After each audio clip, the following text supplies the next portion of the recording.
साथियों, इस सिद्धांत के प्रतिपादन से समस्या हल नहीं होती कि शूद्र क्षत्रिय थे और बाद में अपनी स्थिति से गिरकर चौथा वर्ण हो गए।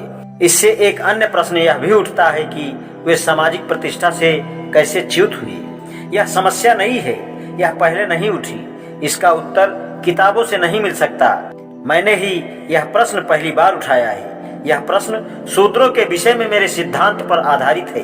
इसका संतोषजनक उत्तर देने का दायित्व भी मेरा है। मुझे विश्वास है कि मैं संतोषजनक उत्तर दे सकता हूँ। मेरा उत्तर यह है कि शूद्रों तथा ब्राह्मणों के संघर्ष के कारण शूद्र नीचे आ गए। इस बात के पर्याप्त प्रमाण मिलते हैं। शूद्र राजा सुदास और वशिष्ठ में जो ब्राह्मण थे विवाद हुआ, परंतु इस विवाद का किताबों में जो वृतांत दिया गया है यह भ्रामक है। मैंने उसे स्पष्ट और व्यवस्थित ढंग से सुलझाने का प्रयत्न किया है। विवाद समझने से पहले वशिष्ठ और विश्वामित्र का संबंध जानना जरूरी है। वशिष्ठ तथा विश्वामित्र में सर्वदा विरोध और शत्रुता रही है। कोई ऐसी घटना नहीं है जिसमें यदि उन दोनों में से कोई एक पक्ष में हो तो दूसरा दूसरे पक्ष में ना हो। मैं कुछ घटनाओं का उल्लेख करना चाहूंगा। यह किस्सा हरिवंश पुराण में इस प्रकार है। इस बीच वशिष्ठ सत्यव्रत के पिता के गुरु होने के कारण अयोध्या नगर राजमहल का प्रबंधन करने लगा, परंतु मूर्खतावश या दुर्भाग्यवश वशिष्ठ के प्रति सत्यव्रत का क्रोध और बढ़ता गया। सत्यव्रत को उसके पिता द्वारा राज्याधिकार से वंचित कर देने पर वशिष्ठ ने उसका साथ नहीं दिया। सत्यव्रत ने कहा था कि विवाह सप्तपदी पर पूर्ण होता है। जब मैंने कन्या का अपहरण किया तो 7वीं भांवर नहीं पड़ी थी। तथापि सर्वधर्मों की ज्ञाता वशिष्ठ ने मेरा समर्थन नहीं किया। अतएव सत्यव्रत वशिष्ठ से रुष्ट थे। हालांकि वशिष्ठ का आचरण धर्मानुकूल था। सत्यव्रत को राजा की आज्ञा से जो मौन व्रत धारण कराया गया था उसका उद्देश्य भी उसकी समझ में नहीं आया। राजा ने यह काम कुल मर्यादा के लिए किया था। महामुनि वशिष्ठ ने ऐसा करने से राजा को न रोका और इसके बजाय उसके पुत्र को राजा बनाने का निश्चय कर लिया। सत्य ने 12 वर्ष का प्रायश्चित पूरा कर लिया और जब खाने के लिए कोई मांस न रहा तो भूख, मूर्खता और क्रोधवश उसने वशिष्ठ की कामधेनु गाय को, जो सब इच्छित पदार्थों को देने वाली थी, मार डाला और उसका मांस खुद खाया और विश्वामित्र के लड़के को भी खिलाया। इससे क्रोधित होकर वशिष्ठ ने उसका नाम त्रिशंकु रख दिया, क्योंकि उसने 3 पाप किए थे। चूंकि त्रिशंकु ने विश्वामित्र की स्त्री की मदद की थी, इसलिए वे इस पर कृपालु हो गए। उन्होंने उससे वरदान मांगने को कहा। त्रिशंकु ने कहा कि मैं सशरीर स्वर्ग जाना चाहता हूँ। जब 12 वर्ष की अनावृष्टि का अंत हुआ तो विश्वामित्र ने त्रिशंकु को राजगद्दी पर बैठाकर यज्ञ कराया तथा देवताओं और वशिष्ठ के विरोध करने पर उसे संदेह स्वर्ग पहुंचा दिया। दूसरा किस्सा त्रिशंकु के पुत्र हरिश्चंद्र का है।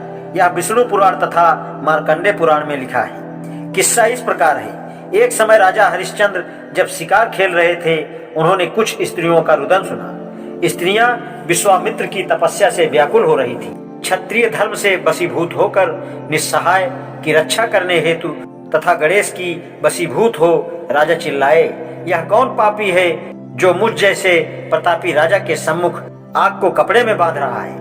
वह आज मेरे सरों से बिंध कर मृत्यु को प्राप्त होगा।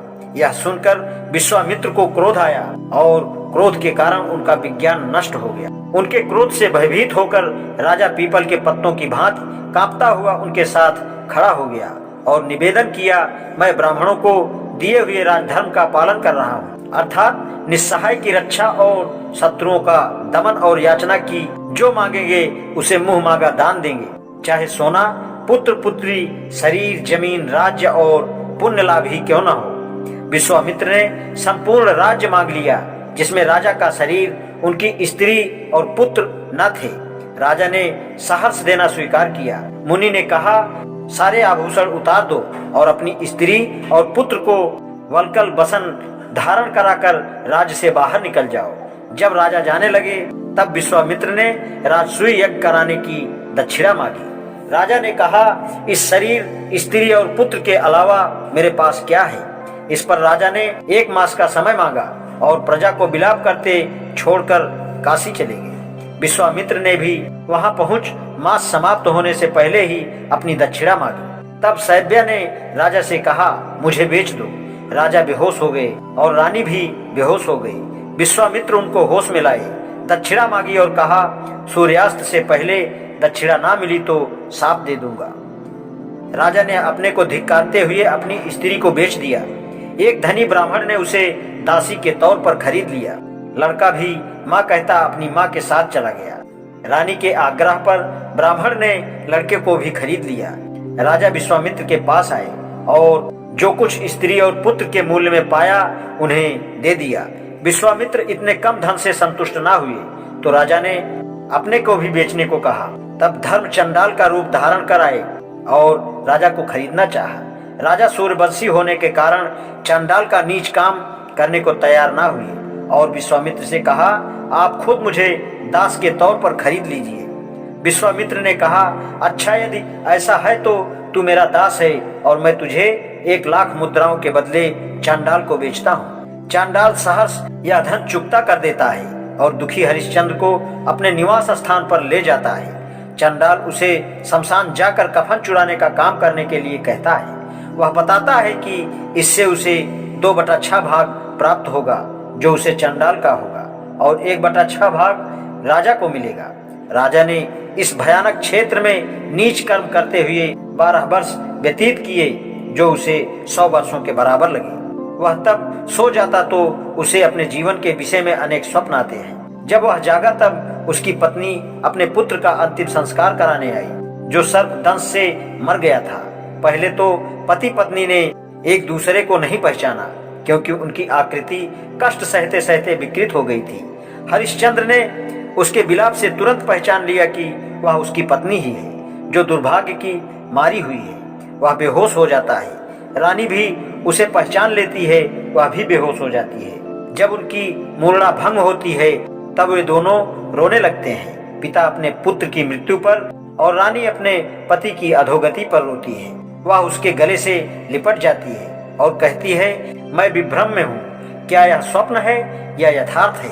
यदि यह यथार्थ है तब उन्हें धर्म का बोध हो रहा है जो इसका आचरण करते हैं। हरिश्चंद्र को अपने पुत्र की चिता में आग लगाने से पहले तो बिना स्वामी के लिए शुल्क लिए हिचक होती है, लेकिन बाद में वह हर परिणाम को भुगतने और ऐसा करने का निश्चय कर लेता है और अपने को ढांढस दिलाता है कि यदि मैंने दान दिए हैं और ऋषि मुनियों को मेरे यज्ञ कर्म आदि से संतोष है तब मैं स्वर्ग में अपने पुत्र और पत्नी से जाकर मिलूंगा।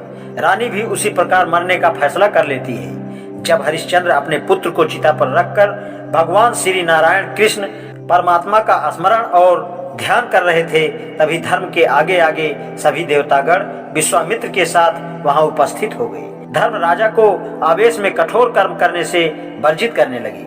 इंद्र ने घोषणा की कि राजा, उसकी पत्नी और उसके पुत्र ने अपने सत्कर्म से स्वर्ग जीत लिया है। देवताओं ने आकाश से अमृत व पुष्पों की वर्षा की और राजा का पुत्र पुनः जीवित हो उठा तथा स्वस्थ हो गया।